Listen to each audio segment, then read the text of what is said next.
You are getting very sleepy, very sleepy. You're going to learn how to use your voice. And you'll become so hypnotic, just the very sound of your voice, and people will fall down flat in hypnosis. Just enjoy this moment of deep and profound relaxation. Good.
Hi, I'm Wendy Friesen. I am a certified clinical hypnotherapist. I'm going to teach you how to hypnotize anyone.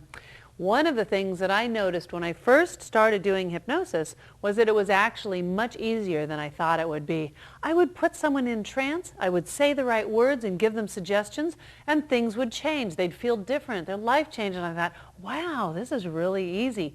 There certainly are techniques you have to learn, but the thing that's most important to know is that learning hypnosis isn't nearly as difficult or mysterious as you might think it is. So that's what I'm going to teach you.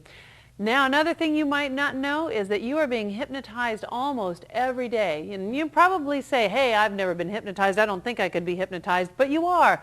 If you've ever been watching a great movie and all of your senses are so alive while you're engrossed in the movie, or you're reading a really great book and you're in that trance while you're reading the book, imagining everything in detail, or driving down the highway and all of a sudden you go, whoa, how'd I get here? It's because you were hypnotized. When you're in a state of trance like that, things happen. Your perception is altered. Your subconscious mind is just full of ideas and new realities and perceptions and imagination. It's a really creative time, and I'm going to show you how to use that. Now, another time that you've been hypnotized that you may not know about is when you're watching TV. The marketing and what the media does in order to plant suggestions in your mind, it's phenomenal. If you were a hypnotist and you watch television and you see what's going on in order to create a trance state and then put suggestions in there, you'd be amazed. So you guys have been hypnotized over and over and over. Well, most people think that it is certainly a state where you're out of control, where you're in my power. Wouldn't that be nice? But actually, that's one of the myths of hypnosis. What I was surprised at, where people love to be in that hypnotic state. They love to feel that bliss and the total relaxation of their body and their mind. Afterwards, they always say, well, I could have opened my eyes any time. I could have got up and walked away. But then again, if I said, well, your arm is too heavy to lift, the more you try to lift it, the heavier it feels, and they can't lift it, well, why is that? It's a kind of a strange dilemma that you do feel like you could get up and walk away anytime, but then again, if I make a suggestion that your body's loose and limp and you're completely relaxed, you can't move. So it's kind of a fun state to play with, and I'm going to teach you how to do some of the fun things with hypnosis. Okay. Another time that you've been hypnotized that you may not be aware of is when you're watching politicians. There is a lot of hypnosis, kind of covert hypnosis that's done through language patterns and triggers and anchors in politics. Here's an interesting one from several years ago when Bill Clinton was president and his popularity was waning. He was having a few personal challenges. Well, one of the things that they did is they put a show on TV that was the premise was a Shirley Temple show. It was to to show our lovable, adorable movie star when she was a little girl, Shirley Temple. So they had this show, and they would show clips of her as a little girl, and just when you're thinking, oh, isn't she so cute? Didn't we just love her? Oh, those were the days. Then they would cut to a clip of Bill and Hillary sitting there holding hands, being all snuggly. And then they would show more of Shirley Temple, and every time there was a really good shot that they knew that everybody remembered and connected with, then they would cut to Bill and Hillary. Well, this was creating a hypnotic trigger. So when you would look at them later, you'd get this warm, fuzzy feeling. We were anchoring emotions of the security and the warmth, the good old days, and making you feel good whenever you saw him. And his popularity ratings did go up as a result of that.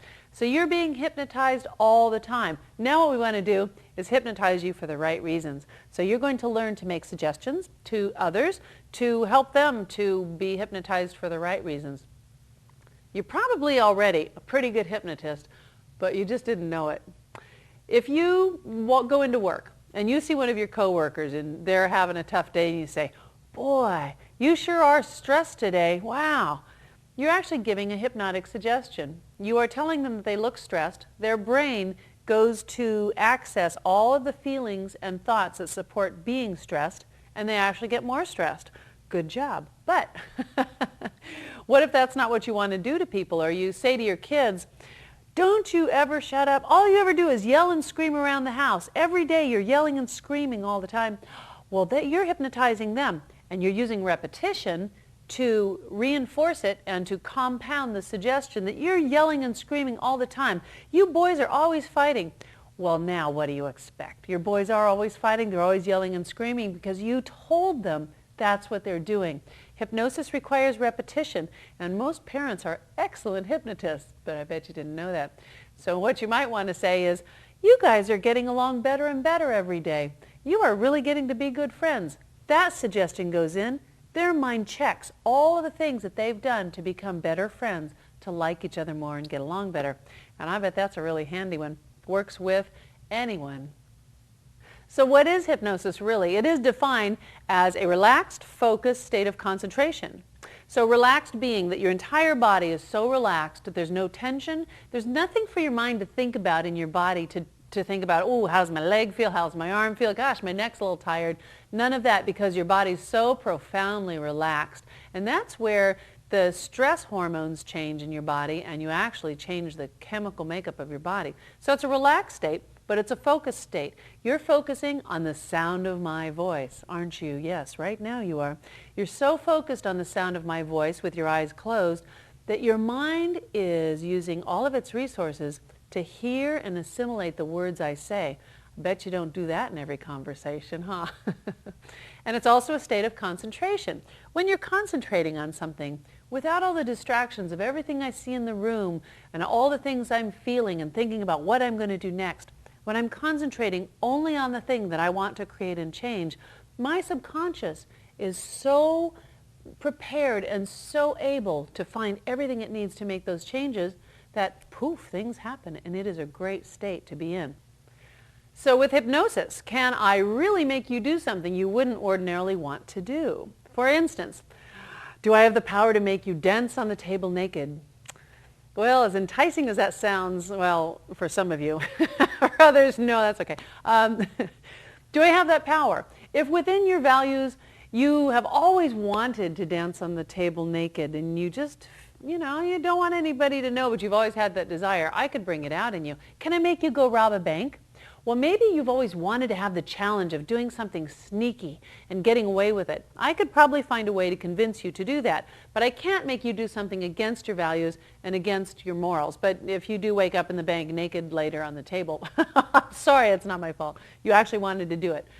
So in reality, I can't make you do something against your will. If hypnotists had all this power to control people, don't you think that we'd have so much money, we'd be so rich, and we'd be controlling the world? Yeah, it'd be pretty cool, but it doesn't work. Otherwise, that's what we'd be doing. We use the term subconscious mind to simply describe the power you have to make changes on a deeper level and more profound way.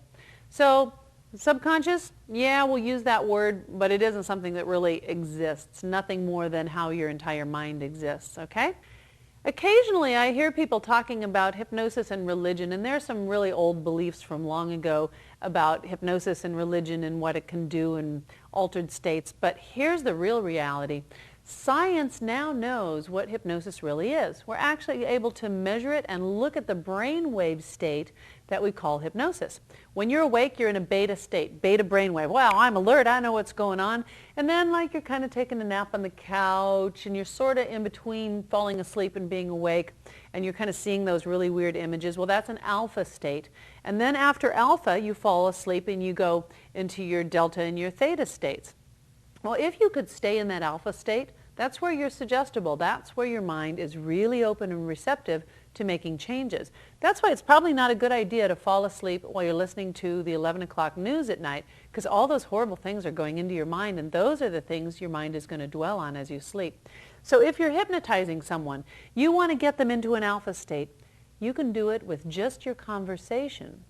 You don't have to get them to close their eyes and go into a deep state of trance. And I'll teach you how to do that with just your conversation. Once they're in that state, things that you say will have an effect. You can create post-hypnotic suggestions, which means a person would do something after you're done with the trance, which means that every time you want a glass of water, you're going to think about me and how much you want to be with me, how much you want to kiss me.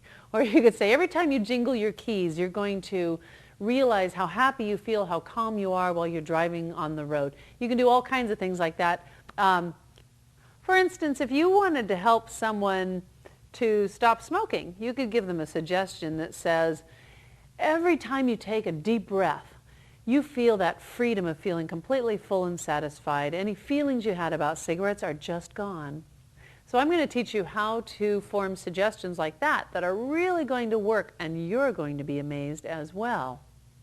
As you learn hypnosis, you're going to be discovering so many things that you can do with it, so many really cool ways that you can either help others or help yourself. Now, there are some self-hypnosis techniques, and the things you're going to learn in this video about hypnotizing others, you can also use on yourself. So after you're done with this video, if you want to continue your training, you can get our self-hypnosis videos, which have a ton of techniques, things for having better sex, creating wealth, getting rid of road rage, becoming better at sports and golf.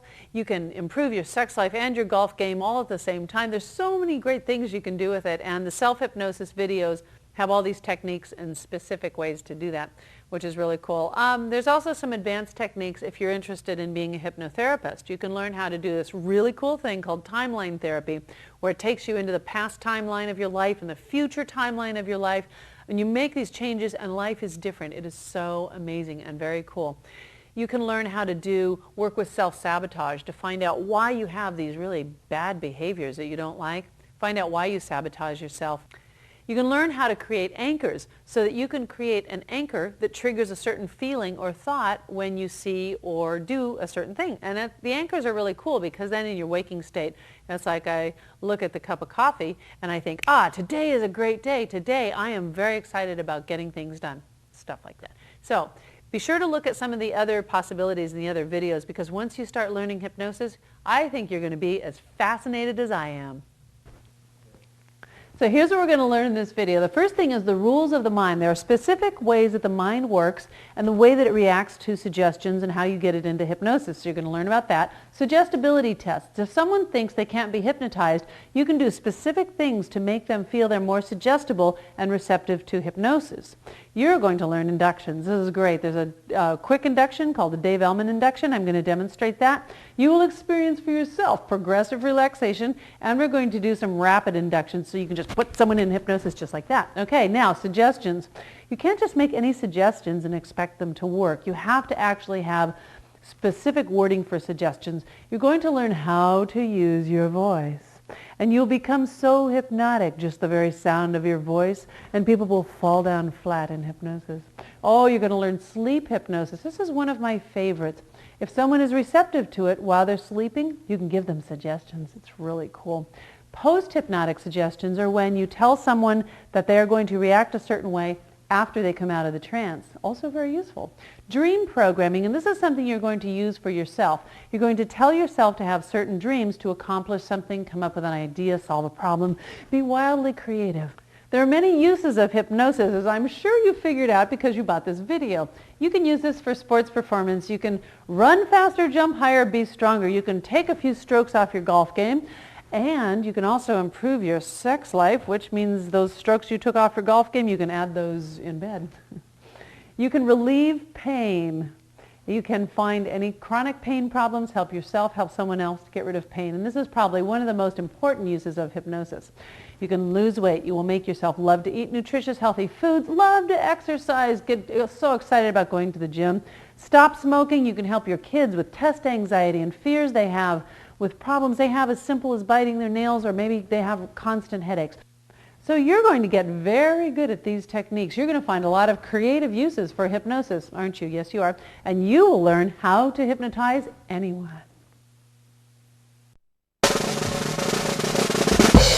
Yeah, check, yeah, we're already. Yes, you bet. We're already.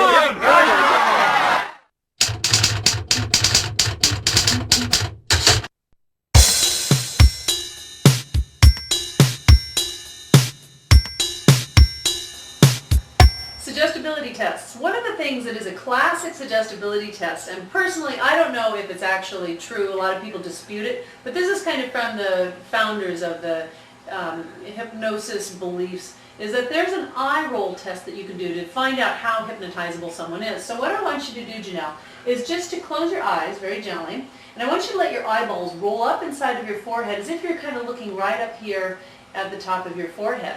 Okay? Now what I want you to do is try to open your eyelids just as much as you can so that I can see how much your eyes roll up inside of your forehead. And right now she's having a little trouble opening her eyelids. Okay?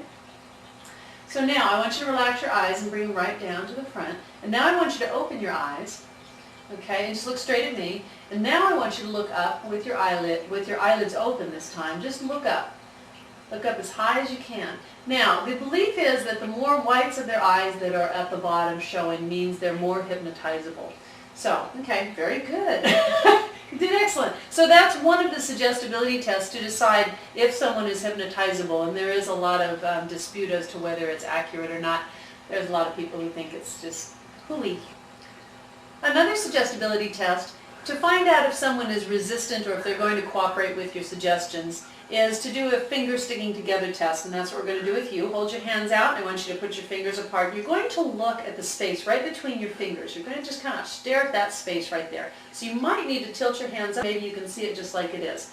Now, the wording is very important in this test. So as you hear my words, just notice the way that I use them in order to get her mind to kind of respond and cooperate. Hopefully her mind will respond and cooperate. As you look at that space between your fingers, just notice that your entire body is relaxing and all of your concentration is right there on that space right between your fingers. And what I want you to notice is that in a moment, your fingers are going to seem to have a mind of their own, almost like they're two magnets wanting to pull together. And it will seem like the harder you try to keep them apart, the more they will begin pulling together. When I count from 10 down to 1, that force will increase and get stronger and stronger and stronger. So right now, just keep staring at that space and notice the way your fingers feel. They may have already started to pull together. 10, with each number they're getting tighter. 9, those magnets pulling tighter and tighter together. 8, 7, pulling even tighter together. 6, pulling tighter together. 5, and in a moment when they come together and touch, you'll notice that they are almost like they're welded tight together. 6, 5, pulling together even more. The more you try to resist, the more they pull together. 4, closer and closer now, so close. 3, coming together even closer. 2, even more, pulling and pulling, that magnet pulling them together. 2, and in a moment they'll touch. The moment they touch, they will be stuck tight together. And 1, closer, closer still. Now, stuck tight together, and it doesn't matter what you do, it'll just seem that they're stuck together. The more that you try to pull them apart, the more they're stuck. But the magic is that you can release them so easily. All you have to do is blow on them, and they'll release. And they come apart easily. And our fingers come apart. Good. Relax your hands. So that's another suggestibility test that you can do to see if someone's mind is going to respond. And sometimes there are people whose fingers will just come apart really easily, and some of them you can obviously see that they start coming together before you even start counting from 10 down to 1. The purpose of counting from 10 down to 1 is to give their mind a goal, that they know that on the number 1, as I kept saying, when your fingers stick together, that on the number 1 something is going to happen and their mind is anticipating it. So, very good. A variation on the fingers sticking together suggestibility test is this. Janelle, I want you to put your fingers interlaced like this, and then put them out and put the 2 fingers out in front of you. Now what you're going to feel right now, and this is kind of a little tricky little hypnosis finger stick together thing, is that it's hard to keep them apart, huh? When your fingers are inside of each other like that, it's really hard to keep them apart. And so when you start suggesting that they're going to go together, it will make them go together. The reason you'd want to do that is if you have a real resistant client and you want them to get convinced that they're open to suggestion. Okay, another suggestibility test. This one's really fun. You ready? Close your eyes. Put both of your arms out in front of you. Okay, and I want you to take, let's see, the left arm and turn it up. There's a reason I use the left arm to turn it up, because it is a weaker arm and it makes the effect even better. In your left arm, I want you to imagine that I'm putting a big, heavy book, a dictionary. It's really, really thick. It's one of those new ones that has like all the words. It's so heavy. In your left arm, you can feel the weight of it. It's so, so heavy. And it's hard to hold up that heavy dictionary. Now, just hold on to it though. Right in your right arm here, I want you to feel the balloons that are being tied to your right arm. And those balloons that make your right arm feel so nice and light. So light. In fact, we're going to put another bunch of big, beautiful helium balloons, and you can feel how light it is. It just makes your arm feel so good and light. And I'm going to put another book on your other arm. There's another book on that arm. Another one. This one's really heavy. This one's bigger than the dictionary. This one is like the mega huge dictionary. It's gigantic. And one more book. This is your history book from high school. There you go, right on that arm. Heavier and heavier still. Another book, even heavier. And now the balloons. Another bunch of beautiful balloons. They're so pretty. And this arm feeling so good and so light. Those balloons lifting it up. And one more book on this arm. One more. You can do it. You try to hold them, but they're getting so heavy, so heavy. Now, leave your arms right where they are, and I want you to open your eyes. Good. What happened? What did you feel? Well, it did feel like this one was getting heavier and this one wanted to lift. Yeah. And that's a very good suggestibility test to help an entire group of people learn what it's like to have their mind create that sensation in both of their arms. When I'm touching this arm, I'm very, very lightly touching. I'm not pulling it up, just touching it barely. And then on this one, just to put that feeling of, I'm not pushing down, but just put that feeling of that there's a book on there. Good, thank you. Okay, this next suggestibility test is often used at the beginning of induction. What I want you to do is just pick a spot to look at on the wall or the ceiling for a moment. Just let yourself kind of stare at a spot for a moment. And then I want you to notice the way your eyes feel, and I want you to allow your eyelids to just get heavy. The more you think about them getting heavier, the heavier they begin to feel. It's very simple, really, because the more you think about that heaviness, the more they get heavier and heavier. And once your eyes close, imagine right now that your eyes actually kind of melt down into your cheeks, that they feel so relaxed and so heavy that they almost feel like they would be too heavy to open. And then I want you to put your focus right here on the place that I'm going to touch on your forehead, right there. Put your eyes up inside of that area of your forehead and just notice right up there, whatever's there, if there's a color, if it's just dark and soft, or maybe even a word that says relax right up there inside of your forehead. Now I want you to relax your eyes even deeper when I count to 3. You're going to double the heaviness in your eyes. 1, 2, 3. Good, even heavier now. One more time when I count to 3, let your eyelids become even heavier. This time relax them so deeply that they'll be too heavy to open. 1, 2, 3. Good, so deeply. Now you can test them just to make sure you've relaxed them that much that they won't open. You can test them and notice that you relax them that much. When I count to 3 now, they will open easily. 1, 2, 3. Good, open your eyes. And what did it feel like when your eyes were closed? Heavy. Yeah? Why couldn't they open? What did it feel like? Why you It couldn't just open? felt like my eyelids were sort of weighted down on my cheeks. Yeah, and it's a real simple suggestibility test, just to tell you if your subject or your client is going to be open to suggestion. Now, a little hypnotist secret that I'm going to tell you Close your eyes right now and keep your eyeballs pointing straight ahead, and then just open your eyelids. Good, and close them. Now I want you to look with your eyeballs right up here, up as high as you can inside of your forehead, and try to open your eyelids. Yeah, what happened? You can't. There's something that immobilizes your muscles a little bit. So there's a little bit of, that even if they were looking forward, their eyes would probably still stick shut, but if you have a client or a subject who you feel is a little resistant and they need convincing, then you could say, put your eyes up here, and then their eyelids won't open. And the reason I tell you this is because some people, well, most people actually feel they can't be hypnotized. You want to help convince them that they can be hypnotized so that they won't have to worry about it, because there's a lot of worry about whether or not I'm going to be a good hypnotic subject. Thank you, Janelle. Good job. Hope your eyes return to normal very soon. Good. Thank you.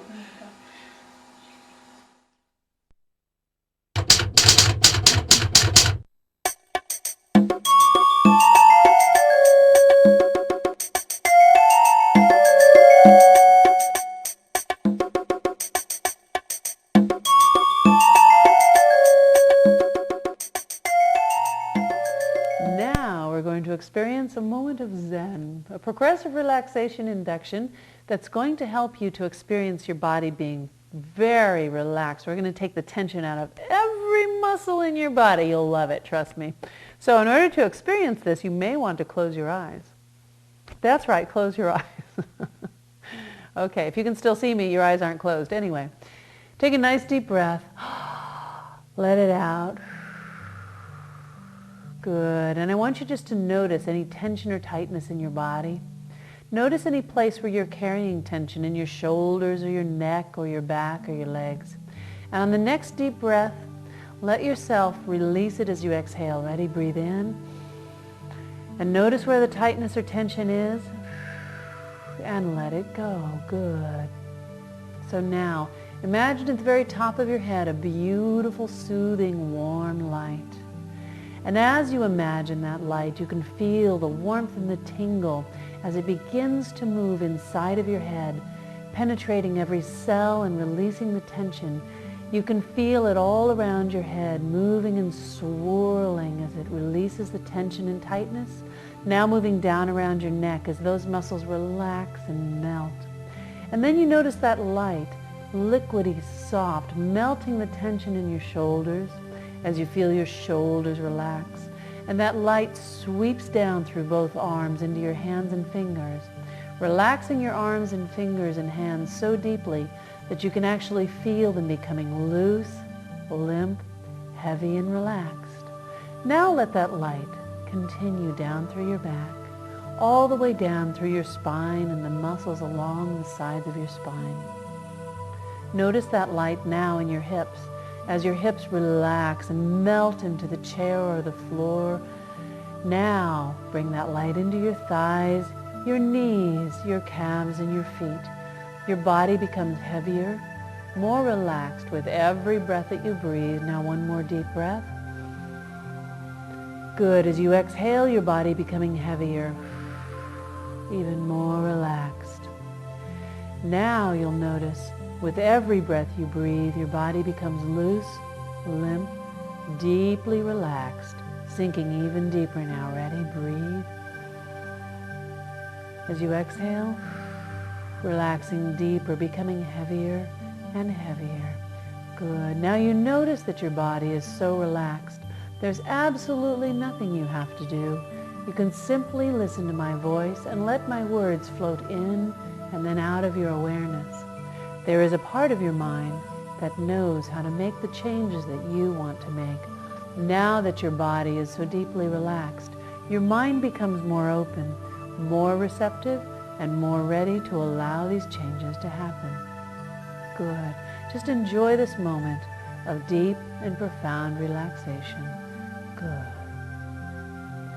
Now, I want you to begin to bring your awareness back to my voice and back to the room.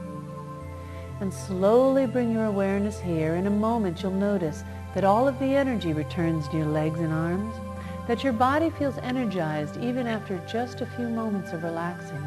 With each number, bring your awareness back, and on 5, you'll feel totally energized and wide awake. 1, 2, bring the energy in your legs and arms. 3, your body and mind balanced and at peace. And 4, your eyes will feel cool and refreshed. And 5, wide awake, clear-headed, and refreshed, and you can open your eyes. Now notice that it was just a very short time that you did the relaxation. You went through all the different muscles. And then I asked the mind to become open and receptive to the suggestions I'm about to make. Another nice piece in there that I really like is saying that your mind already knows how to help you or how to solve this problem or how to find the answers. That gives comfort to someone who is putting pressure on themselves to make a change, thinking that they have to make it. By saying that there's a part of their mind that already knows how to help them, it takes the pressure off. So there you go. You have relaxed your body progressively, and you've come back up and energized yourself. Feel good? I thought so. Boy, you're looking good. I can tell you've been relaxing. No stress for you, huh? This induction is very famous. It's called the Dave-Ellman induction. It is said to induce somnambulism, which if you don't know what that word is, you're going to learn what that word is. Induce somnambulism in about 3 minutes, possibly less. Some people feel that this is one of the inductions that almost guarantees that you will get a state of somnambulism. Somnambulism is a deep state of trance. We'll learn more about that in a moment. Okay, so what I would like you to do, my trusty volunteer, I want you to pick a spot to look at, any spot you want, just a spot on the wall, and just focus all of your attention for now right on that spot.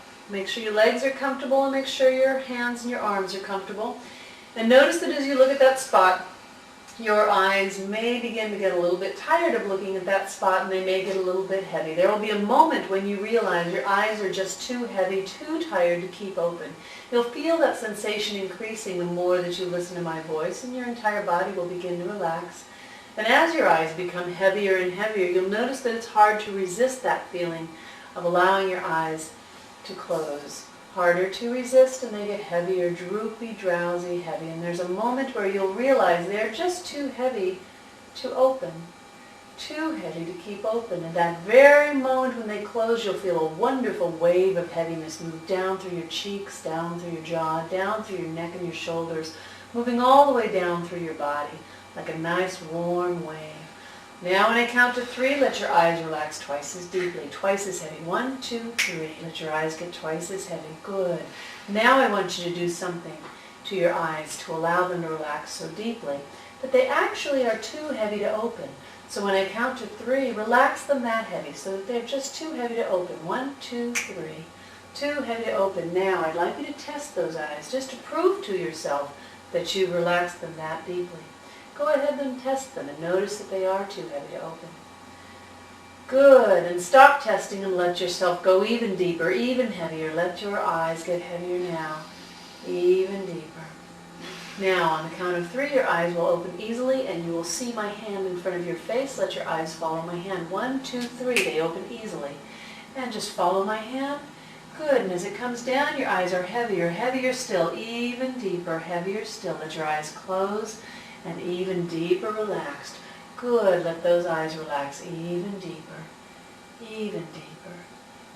Now, so heavy, so relaxed, too heavy to open. And again, when I count to 3, this time your eyes will open easily again. When they open, you'll see my hand, you'll follow my hand, and this time when your eyes close, you'll go into an even deeper state of trance. 1, 2, 3. Follow my hand. Good. And deeper still, let your eyes close. Deeper still. Even deeper. Good. Now I want you to focus on your arm. Let your arms become heavy, loose, and limp. So heavy that your arms feel as if they are too heavy to lift or move. In a moment, I'm going to move your arms. And when I lift your arms, I want you to let them feel so heavy, like a loose, limp, warm, wet washcloth. Just so heavy that you couldn't possibly lift your arms yourself. Let all the weight of your arms go into my hands. Good, good, nice and loose and relaxed. When I drop your hand back into your lap, just let it fall. The moment it hits your lap, you go twice as deep into trance, even deeper. Good, deeper relaxed. Very good. Now this arm, even heavier. When I lift this arm, let it be so heavy and so relaxed that it feels too heavy to lift. And when I lift it, good, so heavy, loose, limp, and relaxed. And then when I drop this hand, go even deeper into trance. Now, even deeper. Good. Now you know your body is relaxing so deeply, and you may want to relax your mind just that deeply. Your mind may become too tired to even think. You can focus on the sound of my voice. I'm going to ask you to count backwards out loud from the number 100, and something that you'll notice is every time that you think of that number, you're going to find that that number gets harder and harder to think of, and when you count down to the next number, that it will get harder and harder to think of. Now your mind may make it completely disappear, or it might melt it away, or make it just be gone or inaccessible. You'll know the way that your mind makes that number disappear. So now I want you to say out loud that first number. Just say 100 out loud. 100. Good. And when you say the next number, you'll notice that it gets a little bit harder, a little bit more distant, a little more difficult to think about. And when you get down to the number 94, 93, you'll find that they may be gone entirely. Now what's the next number? 99. Good. Now let that one go. Just let it go. Let it float away. Good. Harder to find that next number. There it is. What is it? 98. Good. Now let that one go. Let it just float away. The number's getting harder. When you get down to 94, 93, you'll find they're completely gone. And the next number? 97. Good. Let that one go. And let those numbers completely fade out of your mind. Notice the way that your mind makes them disappear. The next number. Deeper relax. The next number. 96. Good. Now, feel those numbers melting away, more and more difficult. Almost gone entirely. The next number. Too hard to think of. Just let it go. Now go deeper asleep, deeper asleep. Good. Let your entire body relax even deeper. And I'm just going to let him relax for a moment. And what I want you to notice is there's a moment at which there's a hesitation in trying to think of the number. At that point, when you feel that hesitation, go ahead and just touch them on the shoulder and say, good, now just relax, let those numbers go, and sleep even deeper. And this is considered a state of somnambulism, once the mind has gotten too tired to put any effort into thinking. When I touched his arms, just as I am now, and I lifted them, they were heavy and loose and limp. If you feel that the subject is helping you to raise their arms, or if it feels stiff at all, or if when you drop it, it doesn't plop down, like sometimes if you drop someone's arm, it actually stays in the air, you'll know that your subject is not getting into a good state of somnambulism. So now I'm just going to bring him back up, and we'll ask him a couple questions. On the count of 5, I want you to bring all your awareness and energy back to your body. When I get to the number 5, feel wide awake and refreshed. Let all of the energy come back, feeling completely good in every way. 1, 2, bring all the energy up into your legs and arms. 3, your body feeling balanced and at peace. And 4, your eyes will feel cool and refreshed. And 5, wide awake, clear-headed and refreshed. Take a nice deep breath, and when you're ready, open your eyes. We never know when that will be, of course. There, it's ready. So how did that feel when you were counting the numbers down? What happened to you? It's like I was becoming less attached to kind of grasping them, and they just kind of faded out. Mm-hmm. Okay. Yeah. Well, when they faded out, what happened if you tried to remember them, or you just didn't have the energy to, or what was it like? Yeah, it was like a real relaxed state. It was like I didn't really care to go there, to follow the numbers and just go deeper into relaxation. Great, great. Yeah. Okay, to kind of summarize the things that I did, first we suggested that his eyes would become very heavy when you have someone fixate or focus on one point. The eyelids can become heavy very quickly. If it takes time, you just keep going and keep suggesting that when your eyes are ready, they will close. So his eyes closed, and we deepened that by having him open and close his eyes. Every time I did this, when you open and you close your eyes, it seems to put you into a deeper trance. Did you notice that? Mm-hmm. Yeah, it's kind of an interesting effect. Also, it gives a little bit of the power of suggestion to the hypnotist, because I'm saying each time that you'll be able to open your eyes, you'll see my hand, you'll follow it, and they're following your instructions. Then the next thing that we did was the arms. I like to touch the arms to make them even heavier, because the touch is just creates a huge response when you're in hypnosis. And touching the arms, suggesting that they're very heavy, too heavy to lift, describing it as a warm, wet washcloth, something like that. And then being able to lift them, and I support them under here and lift them here, and to let them be loose, limp, and relaxed, and to let them drop, suggesting that when they drop, they'll go twice as deeply into trance or relax twice as deeply. Doing that with both arms, and then telling them that their mind will relax as deeply as their body. And one of the keys in that is saying that when you get to the number 94 and 93, you'll find that they're just gone entirely. And so you are setting it up so you don't have to count all the way down to like 14 or 10 or something. Go, okay, it's now tomorrow. It'd be a long session. It would.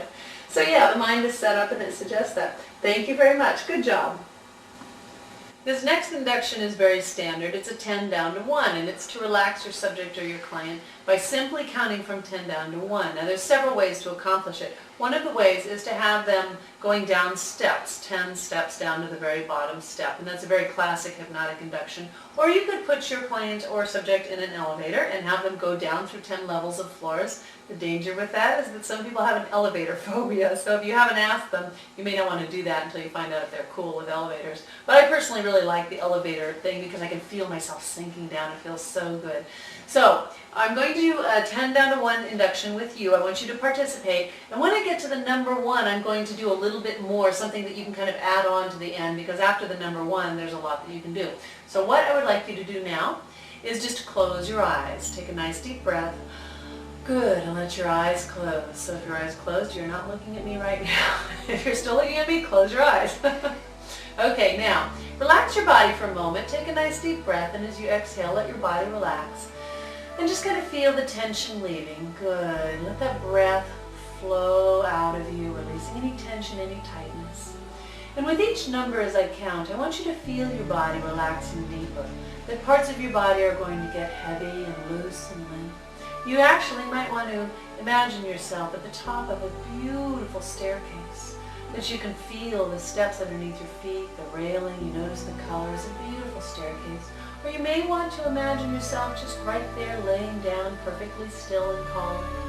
With each number as I count downward, you let yourself relax deeper. So right now with that first number, 10, feel your body relaxing, letting go. So good to just let go.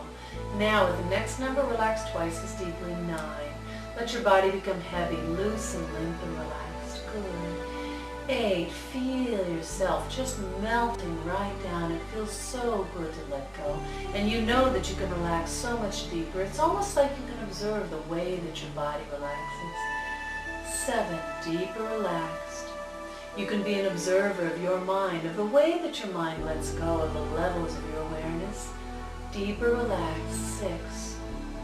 And with each number you feel yourself sinking, floating down to that place in your mind where your ideas are forming, where your perceptions are created.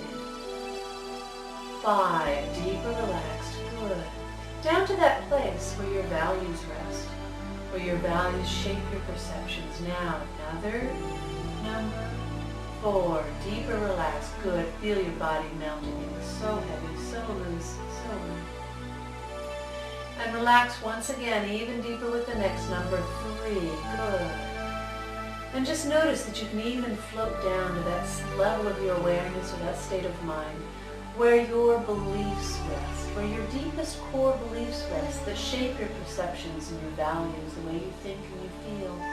2, good, deeper relax. Now in the next number, I want you to let yourself go all the way down inside of yourself, wherever that is, to that deepest place of relaxation. On that next number, get ready.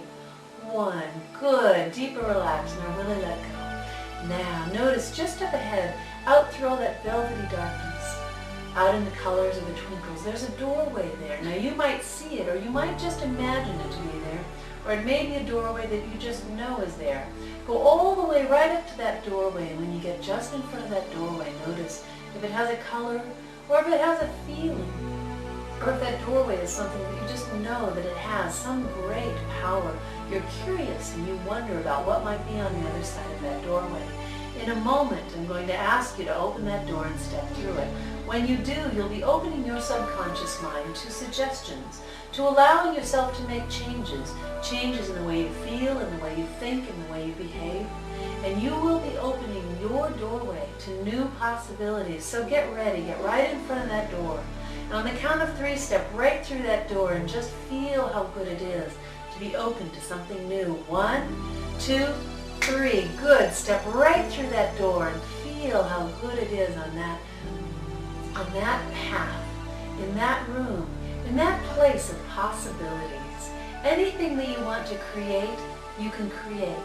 inside of this doorway, inside of this room, you can make whatever happen that you would like to make happen. So now, just take a nice deep breath and just notice the freedom that you have, the possibilities, the potential of anything that you would like to create, anything you would like to experience. Look all around that room. Notice the doorway that you came in through. And notice the color of the door on this side of it. Now your mind is open to suggestions, ready and prepared to make these changes. And any words that I say, any suggestions that I make, have a lasting and profound effect on the way you think and feel and behave. Now I want you just to come right back through that doorway. Come right back through, close the door, and come back to the awareness of your body, of my voice, of the room, of your surroundings. And come all the way back right to your body here. And in a moment I'm going to count from 1 to 5, and as I do, you'll feel the energy returning to your body. When I get to 5, you'll feel very wide awake, very refreshed, very clear-headed. 1, 2, bring the energy up into your legs and arms. 3, bring it all the way up into your body. Good. Feel that energy coming back, completely balanced and at peace. And 4, your eyes will feel cool and refreshed. And 5, wide awake, clear-headed and refreshed. Take a nice deep breath and open your eyes when you're ready. Good. Now that induction, being very short and very basic, if you listen to the wording as you play it over and over again, you'll notice that it creates possibilities, it creates curiosity. And when they get into that room is when you can use suggestions to create whatever you want, post-hypnotic suggestions, or suggestions to feel better, to release pain, to change certain, personality traits, or whatever it is you want to create. So that's what you do while you're in that room or once you've passed through the door. So that is the induction. That is the very simple 10 down to 1 induction. This next induction is the eye fixation induction, and it's really simple, and it's basically what it says. It's eye fixation. So one of the things that you could suggest to your subject is for them to look at a spot on the wall. And I use this one very, very often. I say, pick a spot on the wall or the ceiling and just let your eyes focus on that spot right now. And as you stare on that spot, you're going to notice that your body begins to relax, your mind begins to relax. And the more that you stare at that spot, you notice the details, the texture, the light, the shadows. And anyway, I get into quite a bit of detail about what that spot looks like. And there is something that happens when you fixate on one spot. You could ask your subject to look into your eyes. That would be an eye fixation, saying, when you look into my eyes, you'll notice you begin to get very sleepy, and you look directly into my eyes, or the spot on my forehead. Or we could even ask the subject to watch the watch. Imagine that. Watch a watch. Standard hypnotist equipment. Not really. Look at the watch. Just keep your eyes focused on the watch. As you see the watch moving back and forth, your mind becomes very, very sleepy. Your entire body relaxes, and you let your mind go into a deep state of trance. So that would be another eye fixation, or perhaps a crystal. It doesn't matter what it is. It's just that you are doing that eye fixation so that your mind is totally absorbed in looking at that one specific detail. So I want you just to focus all of your attention and all of your awareness on this candle flame. And you're going to let yourself feel what it's like to have that eye fixation, to let your mind be really absorbed in that one tiny little flame. So now, just notice the feeling in your body as you stare at that flame. If your neck or your shoulders are tight or tense, just let that tension melt out and just focus on that flame of the candle and notice that flame. As your eyes focus on it, you see it in greater detail. You notice the little flickers of the flame. You notice that your body is beginning to relax deeper and deeper. The more you stare at that candle flame, the more relaxed your body becomes. You'll notice that everything else in the room seems to just disappear, fade away into the distance. As you focus on that flame, your body relaxes so deeply, so deeply. And in a moment you'll notice that you are so focused on that candle flame that every muscle in your body goes loose and limp and relaxed. And when I say the word sleep, that your eyes become heavy and close instantly, and everything in your body relaxes into a deep, peaceful state of trance, focusing on that candle flame, noticing the brightness, feeling yourself drawn into that glow of the candle flame. And on the count of 3, into a deep state of trance. 1, 2, 3, deep asleep. Let your mind sink and float down. Go deep inside of yourself, almost as if you can see that candle flame inside of yourself now, behind your eyelids. Perhaps you notice the flame of that candle flickering in there. And you let your body relax deeper and deeper still. Every sound around you will relax you deeper. As your eyes are closed, you notice that you can still focus on the flame of that candle, on that one spot of light, letting yourself go deeper and deeper, more peacefully. Now I want you to bring your awareness back to your body, back to the room. I'm going to count from 1 to 5, and as I do, I want you to let all of your awareness and all of your energy come back into your body. When I get to the number 5, you'll feel very wide awake and very refreshed. 1, 2, bring the energy all the way up into your body. 3, feeling balanced and peaceful. 4, your eyes will feel cool and relaxed. And 5, wide awake, clear-headed and refreshed. Good. And so what you probably noticed was just the very moment that you closed your eyes, that you still kind of saw the candle because your eyes were fixated on it, and you saw that flame kind of behind your eyelids. And so that even brings you more deeply into trance when you close your eyes and you still have that flame to fixate on. So that is the eye fixation induction.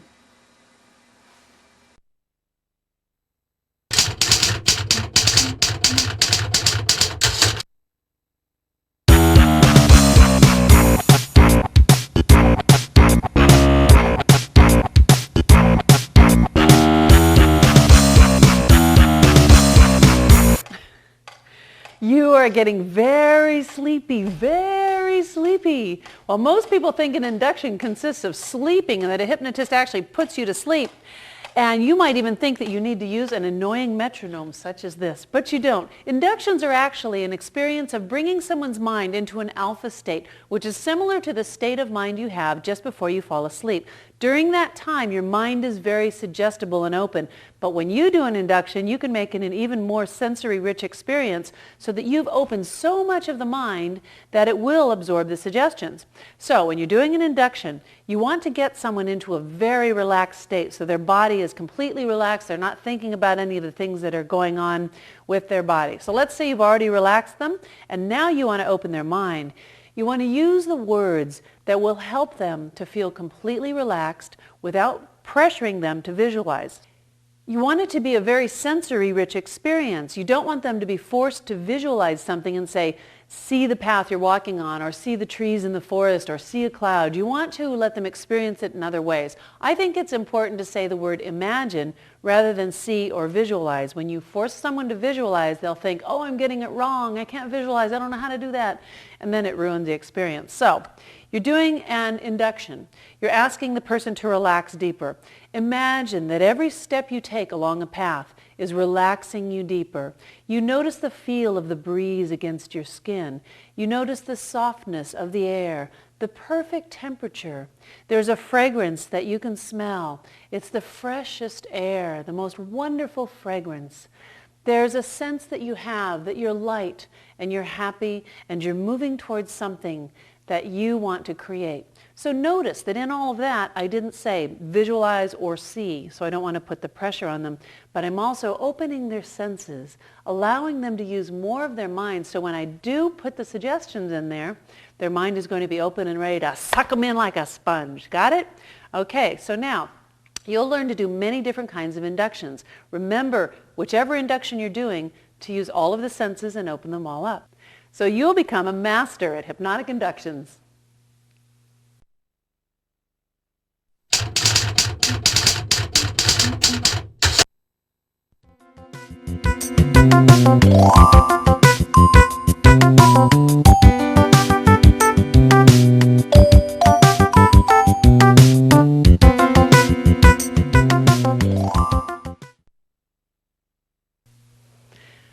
Metaphors are a great way to help someone change their mind by gently guiding them and moving them in a direction to allow them to see things differently.